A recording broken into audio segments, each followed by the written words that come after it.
Testing, testing. Testing.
Subcommittee will come to order, and the chair recognizes himself for 3 minutes for an opening statement. And again, good morning. Legislation and discussion drafts before us today are thoughtful and bipartisan, addressing a range of issues from Medicaid and Medicare fraud to lowering patient out-of-pocket costs for prescription drugs.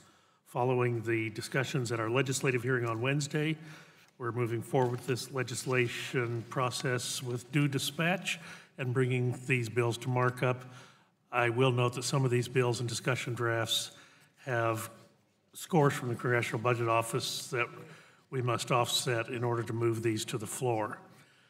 The bills have broad bipartisan support. The Medicaid bills build upon proven state-level successes.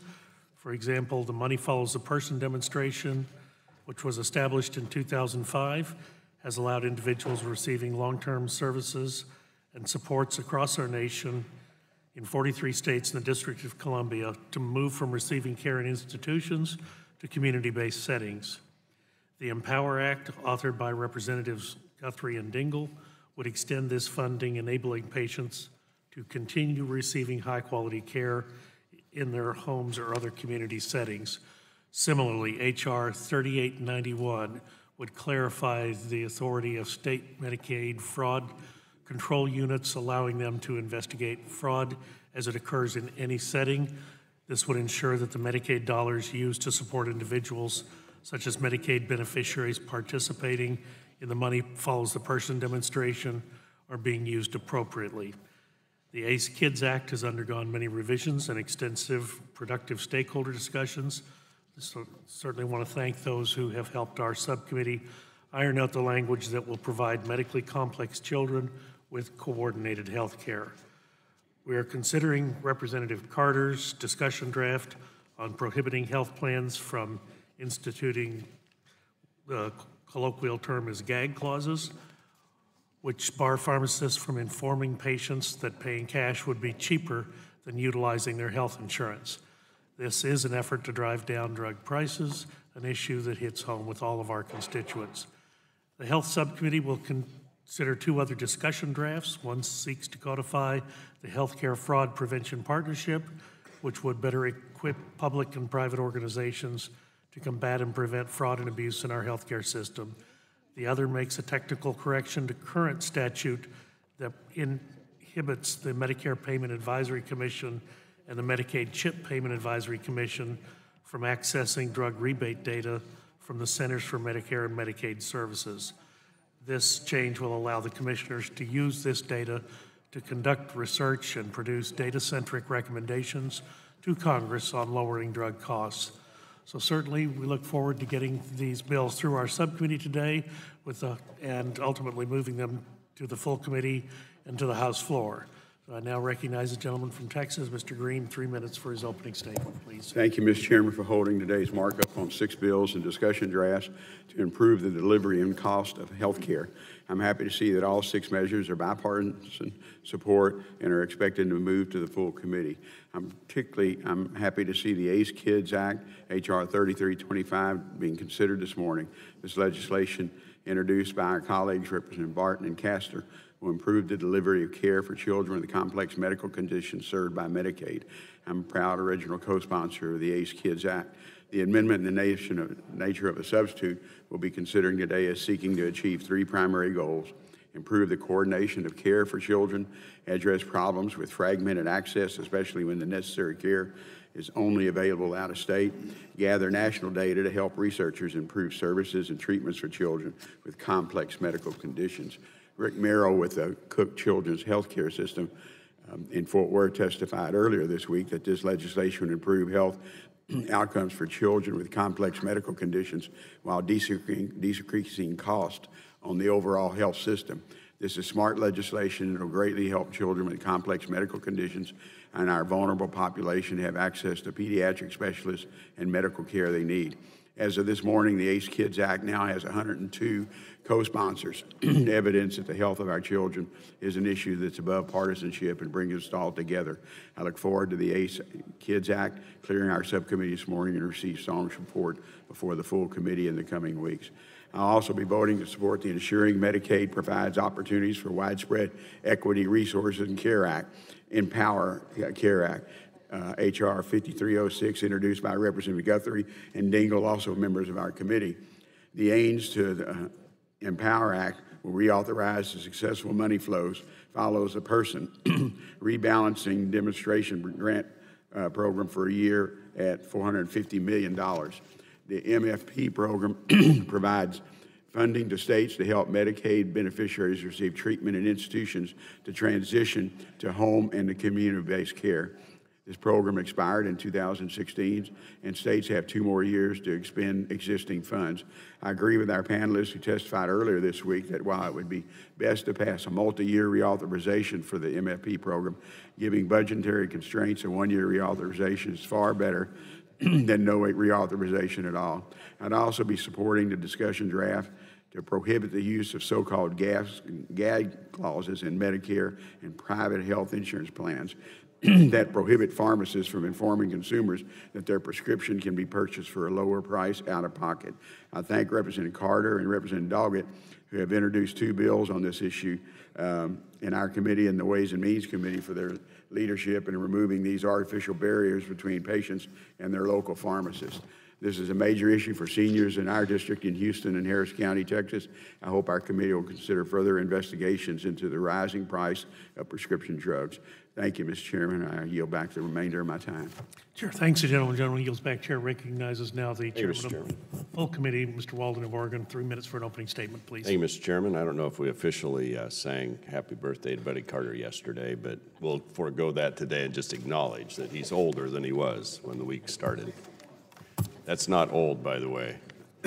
Yeah, I know to you. It seems younger every day. He does. Yeah, isn't that right? I can almost see that age in the rearview mirror. All right, back to business. Good morning. Earlier this week, as you've all heard, we held a hearing on 5 bills to improve health care. Today, we'll take another step. Moving forward, this is really important legislation. All of these bills are good products. We'll consider a bill to prohibit the so-called gag clauses that have limited a pharmacist's ability to inform a consumer about the lower cost out-of-pocket prescription price or price of a prescription. Look, we're all about trying to figure out how to get more affordable health care.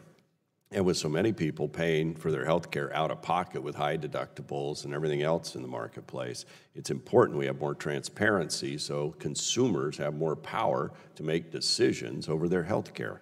This was first brought to my attention by Michelle, who's a pharmacist and a friend from Grants Pass, Oregon. She told me that as a pharmacist, she was precluded under certain insurance contracts from sharing such information with consumers. She told me that she once even received a cease and desist order, a letter saying cease and desist for trying to help a child with a terminal disease access that child's medication at a more affordable rate. It is simply unacceptable to have these clauses. So banning these gag clauses has bipartisan support and in both chambers. I hope we can act on this to help lower the cost of some drugs that patients rely on.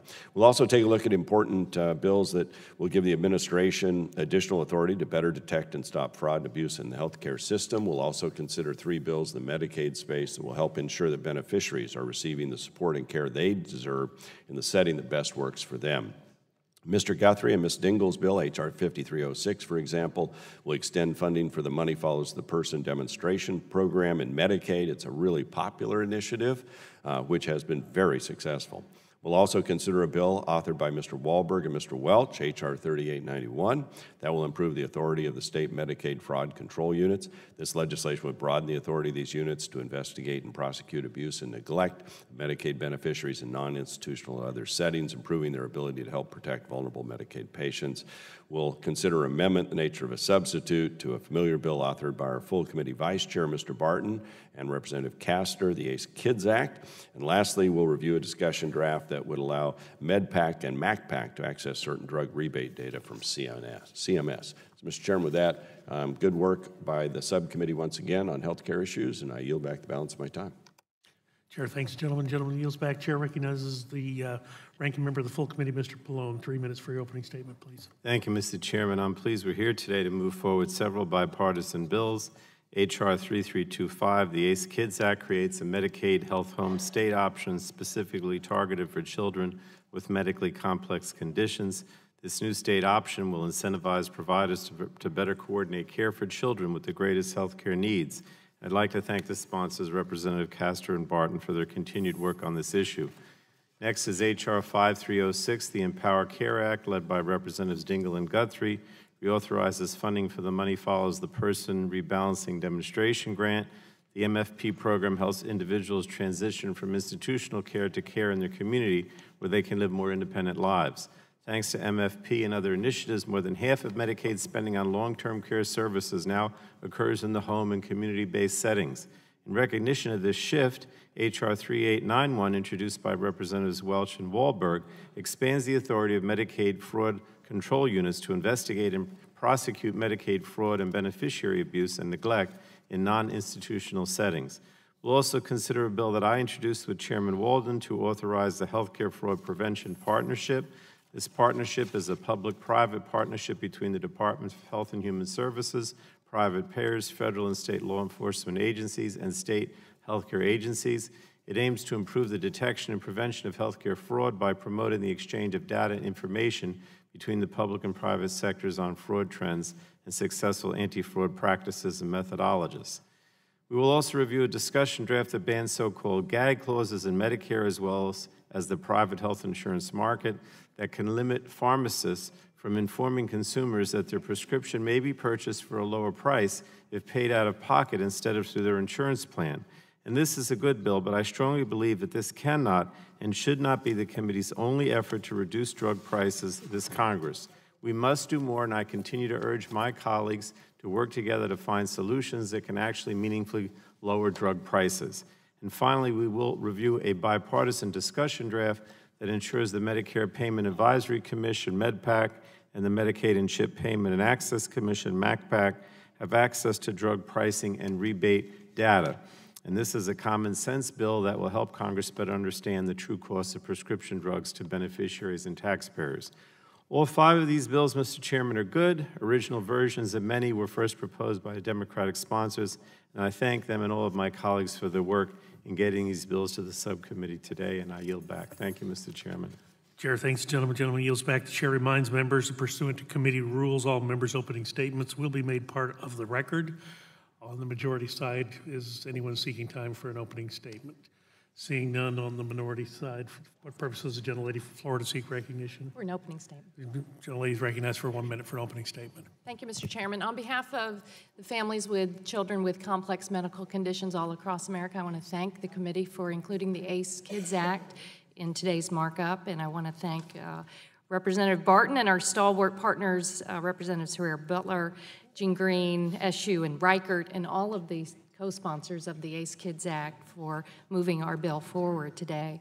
I also want to thank the committee's professional staff for working very diligently on this initiative, and American Children's Hospitals and the numerous organizations who are in support of the bill. The aim of the bill is to assist families in to better coordinate care. If you have a complex medical condition, so many families, it's so fragmented and difficult to work through your health care providers. So this will provide incentives for a health home, a medical home for children with complex conditions. It will help make Medicaid more efficient, we think, save those families a lot of money down the road, and most importantly, ensure that children with complex conditions get the highest quality medical care. I'd like to ask unanimous consent to submit for the record another letter in support of the bill from America's Essential Hospitals, and I'll yield back the balance of my time. Okay, without objection, so ordered. And this concludes member opening statements, and again, members' opening statements will be made part of the record. The chair calls up H.R. 3891 and asks the clerk to report. H.R. 3891, to amend Title 19 of the Social Security Act to clarify the authority of state Medicaid fraud and abuse control units to investigate and prosecute cases of Medicaid patient abuse and neglect in setting and for other purposes. Without objection, the first reading of the bill is dispensed with, and the bill will be open for amendment at any point, so ordered. And let me recognize myself to strike the last word for 5 minutes to speak in support of the bill. And I do want to support Mr. Wahlberg and Mr. Welch's bill, H.R. 3891. Both members are not on the Health Subcommittee, but they have, and their staffs have expended much time an effort to ensure that the language in this bill would be effective. Medicaid fraud control units play a vital role in bringing those who commit Medicaid provider fraud and patient abuse and neglect to justice. Nationally, the Medicaid fraud control units are responsible for almost $2 billion in recovered funds and 2,500 convictions. H.R. 3891, authored by Representative Tim Walberg and Peter Welch, will clarify the authority of the state Medicaid fraud and abuse control units.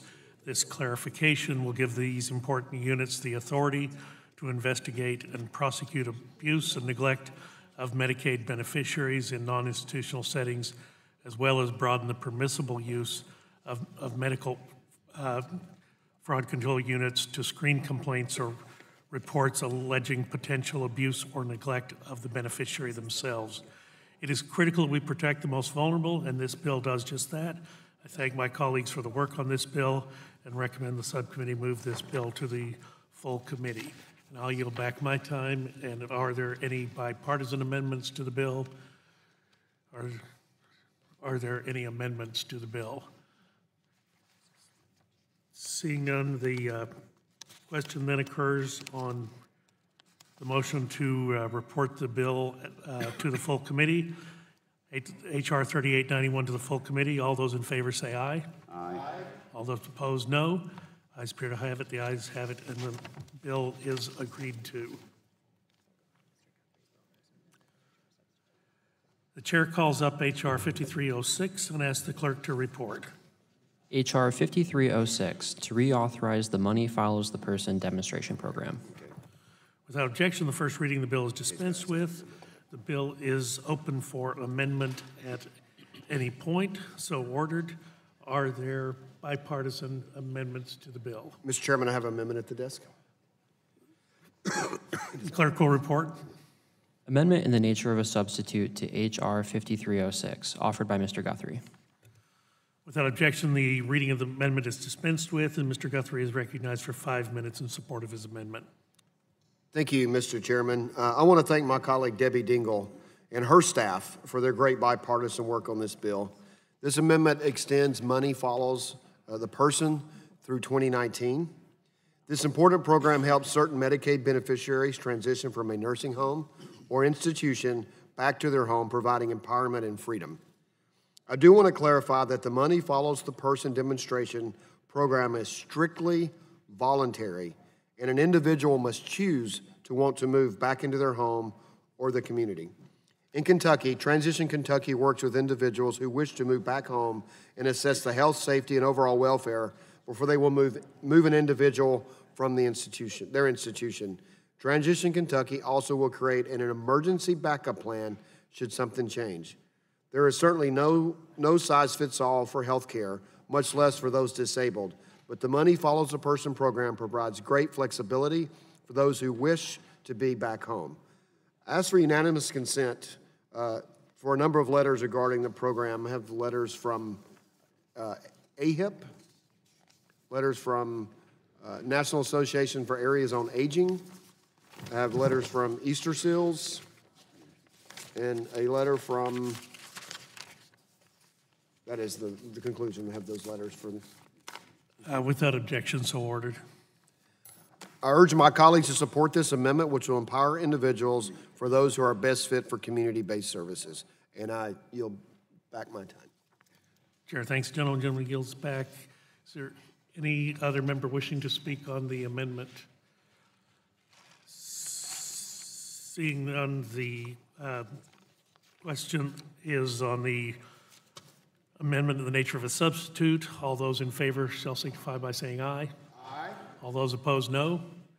The ayes appear to have it. The ayes have it, and the amendment in the nature of a substitute is agreed to.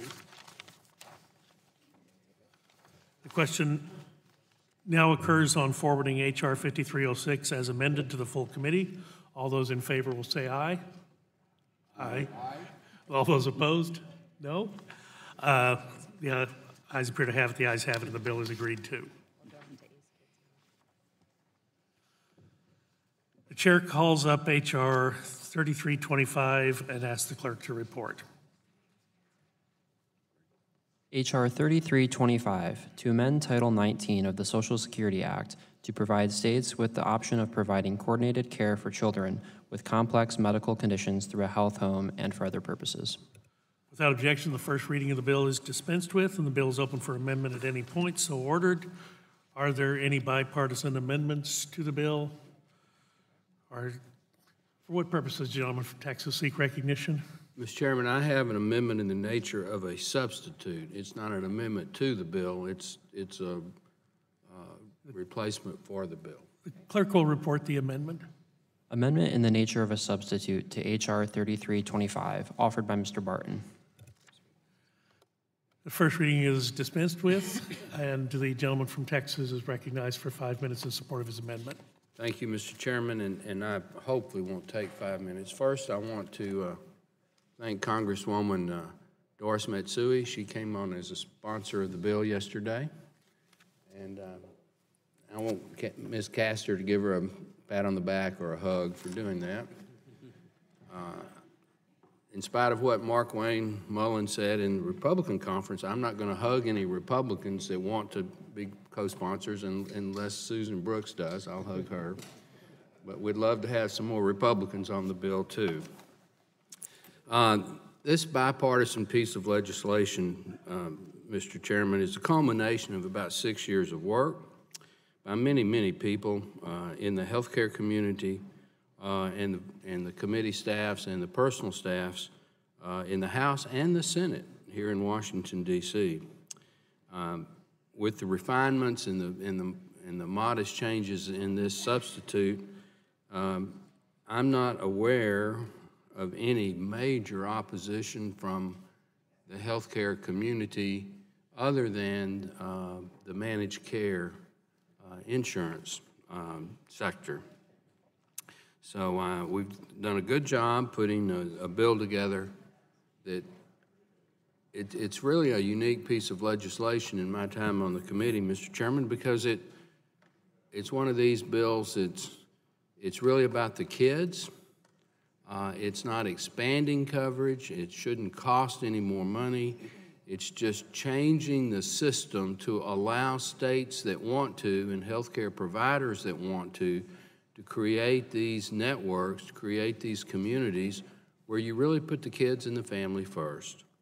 And in the pilot projects that have been done using this concept, money has been saved, quality of care has improved. I think one of the most telling statistics in one of the pilot projects in hospital care, in other words, overnight hospital stays, went down over 30% under this model. So I think it's a great piece of legislation. I do want to again thank all the people who've worked on it. The ranking member of this subcommittee, Jean Green, has been a tireless advocate, as we've already pointed out, Congresswoman Castor. The subcommittee chairman, Dr. Burgess, has been tireless in making sure that we looked at it and tried to make sure that we improved it. So I want to thank him.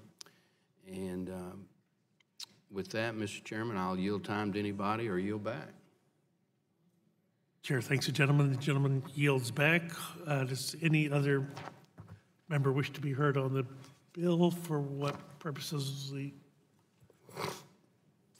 gentleman from Texas seek recognition? Mr. Chairman, I've got a 3-page statement here. Instead of me giving it, I'd just like to submit it to talk about how great the ACE Kids Act is. Go back my time. Without objection, the gentleman's statement be made part of the record. Other members seeking to be heard? Gentleman from Georgia, for what purpose do you seek recognition? Mr. Chairman, I move to strike the last word. Gentleman's recognized for 5 minutes. Mr. Chairman, I'm pleased that the committee is moving on the Advancing Care for Exceptional Kids, the ACE Kids Act. Back in July, I met with a young girl and her family visiting D.C. to share their care story. This young lady had Down syndrome and cerebral palsy as a result of brain damage from a benign brain tumor that was discovered in utero. I keep a picture of her and every child that I meet with these complex medical conditions in my binder as a daily reminder of why I'm here and why it's so important that we bring up life-changing bills like this one. Meeting with brave children like this young lady made me proud to co-sponsor the ACE Kids Act. This critical legislation improves how care is delivered to children with complex medical conditions by addressing coordination of care and fragmented care across state lines, as well as gathers national data to help researchers improve treatments for rare diseases. I look forward to passing this legislation out of this subcommittee to the full committee and then on to the House floor. Thank you, Mr. Chairman, and I yield back. Chair thanks the gentleman. Gentleman yields back. Seeing no other members wishing to be heard on the amendment in the nature of a substitute, the vote occurs on the amendment in the nature of a substitute. All those in favor will signify by saying aye. Aye. All those opposed, no. The ayes appear to have it. The ayes have it, and the amendment in the nature of a substitute is agreed to. The question now occurs on forwarding H.R. 3325 as amended to the full committee. All those in favor say aye, please. Aye. Those opposed, no. The ayes appear to have it, and the bill is agreed to. The chair calls up discussion draft entitled to amend Title 17 of the Public Health Service Act and Title 18 of the Social Security Act to prohibit group health plans, health insurance insurers, prescription drug sponsors, and Medicare Advantage organizations from limiting certain information on drug prices, and asks the clerk to report. Discussion draft to amend Title 27 of the Public Health Service Act and Title 18 of the Social Security Act to prohibit group health plans, health insurance issuers, prescription drug plan sponsors, and Medicare Advantage organizations from limiting certain information on drug prices. Without objection, the first reading of the discussion draft is dispensed with, and it is open for amendment at any point, so ordered. Are there bipartisan amendments to the discussion draft? Are there other amendments? Does anyone wish to be heard on the draft? For what purpose does the gentleman from Georgia seek recognition? Mr. Chairman, I move to strike last word. The gentleman is recognized for 5 minutes. Mr. Chairman, I'm pleased that the committee is moving swiftly on my discussion draft prohibiting gag clauses in group and individual health plans in addition to Medicare Advantage drug plans and Medicare Part D. Often, gag clauses are part of a take-it-or-leave-it contract where the pharmacist has no other option if they want to continue providing care for patients in their community. As the only pharmacist currently serving in Congress, I can remember having to hold my tongue as I watched patients after patient struggle to pay for their prescriptions, all out of fear of PBM repercussions. My legislation would allow pharmacists to properly advise their patients on the option to potentially spend less by paying out of pocket rather than with insurance. Banning gag clauses has received national support from state legislatures, both chambers of Congress, HHS, and the President. I want to thank you, Mr. Chairman, for holding this important markup today and for including this discussion draft. I look forward to passing this legislation out of this subcommittee to the full committee and then on to the House floor. I thank you, Mr. Chairman, and I yield back. Chair thanks the gentleman. The gentleman yields back. Any other member wishing to be heard on the discussion draft or any further amendments to the discussion draft? Seeing none, the question now occurs on forwarding the discussion draft to the full committee. All those in favor, please say aye. Aye. All those opposed, no. Ayes appear to have it. The ayes have it, and the bill is agreed to.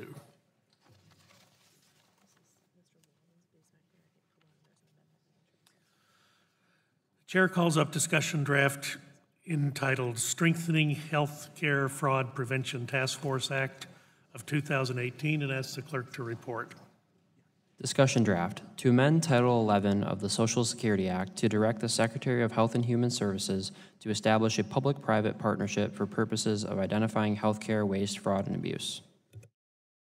Without objection, the first reading of the bill is dispensed with. The bill is open for amendment at any point, so ordered. For what purpose does the gentleman from New Jersey seek recognition? I have an amendment in the nature of a substitute to the discussion draft, which is offered originally by Mr. Walden, but I will offer it.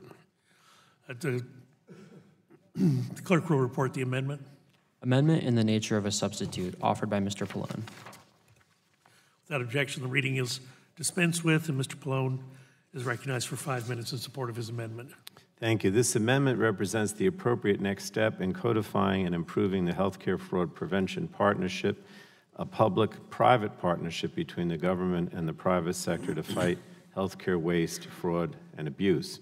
The goal of the bill is simple yet significant. Congress should give the administration better defined authority to detect and stop fraud and abuse in the healthcare system. As one of our expert witnesses testified before the subcommittee, health fraud costs taxpayers a staggering $68 billion every year and accounts for between 3 and 10% of all healthcare spending in the United States, according to the National Healthcare Anti-Fraud Association.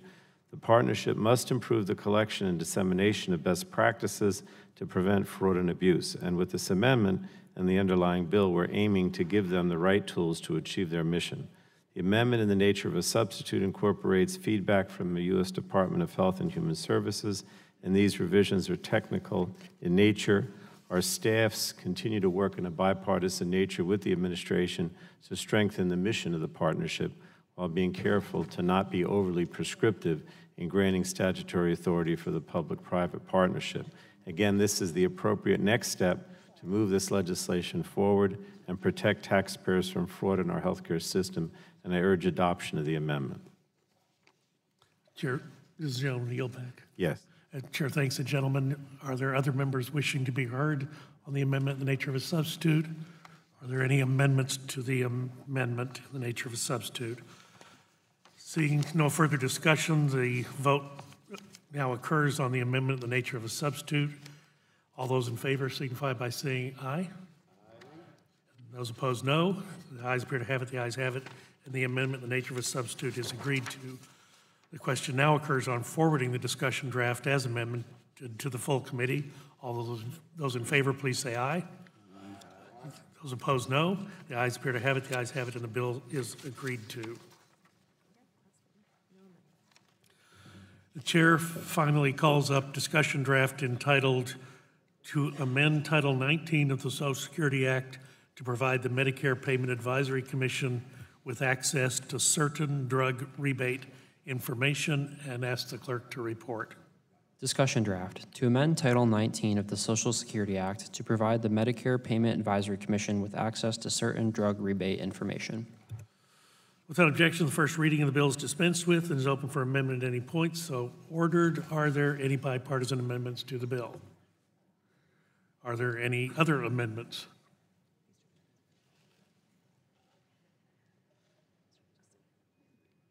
Mr. Chairman, I move to strike the last word. The gentleman is recognized for 5 minutes. Thank you, Mr. Chairman. I commend you for including the discussion draft, which provides the Medicare Payment Advisory Commission and Medicaid and CHIP Advisory Commission with access to certain drug rebate information. I've read the letters from the Centers for Medicare and Medicaid Services about current statutory limitations on how drug rebate data can be shared at the moment, and I believe this legislation is a common sense solution that will provide MedPAC with a full picture of rebates. This is an issue I flagged for the committee earlier this year, and I'm interested in working with you and with all members of the committee, and I'm hopeful that I might be involved to get the policy right and can make sure this technical correction is moved through our process. Thank you very much. I yield back the balance of my time. Mr. Chairman? Gentleman yields back. Who seeks recognition? For what purposes, gentlelady from Illinois seek recognition? Strike the last word. Gentlelady is recognized for 5 minutes. So I too am glad that we're considering this bill today because it is critical that that MedPAC and MACPAC have the data that they need to serve as a resource to Congress. It is impossible for the Commission to adequately analyze the true cost of prescription drugs to beneficiaries and taxpayers without access to rebate data in Medicare Parts B and D, as well as in Medicaid. And for this reason, I am supportive of the bill and urge my colleagues to support it as well. However, as we consider this bill, I am struck by the idea that Congress lacks access to this data currently. Not just the MACPAC and MedPAC, but Congress will not be included. How are we, as policymakers, to understand the true landscape of prescribing drug costs without having the full information that is similarly available to the Secretary, the Congressional Budget Office, and the Comptroller General. I understand this is highly confidential data, but Congress has access to many forms of confidential data, from intelligence information to tax information. If we are to adequately address drug pricing and consider the different policy options that are available to us, we have to have a clear understanding of what is happening currently. MedPAC and MACPAC need this data so they can do their own analysis, but Congress should also have this, this data so that we can make informed policy decisions. I just wanted to put that on the record, Mr. Chairman, and I yield back. Chair, thanks, gentlelady. Gentlelady yields back. Is there any other member wishing to be heard on the draft? If not, the question now occurs on forwarding the discussion draft to the full committee. All those in favor say aye. Aye. All those opposed, no. Ayes appear to have it. The ayes have it, and the draft is agreed to. Without objection, staff is authorized to make technical and conforming changes to the legislation approved by the subcommittee today, so ordered. I want to take a moment and thank our staff because this did come together between the hearing and the markup relatively quickly, and everyone moved with great effectiveness and dispatch, and for that, we on the dais are very grateful. Without objection, the subcommittee stands adjourned. Where you were supposed to be.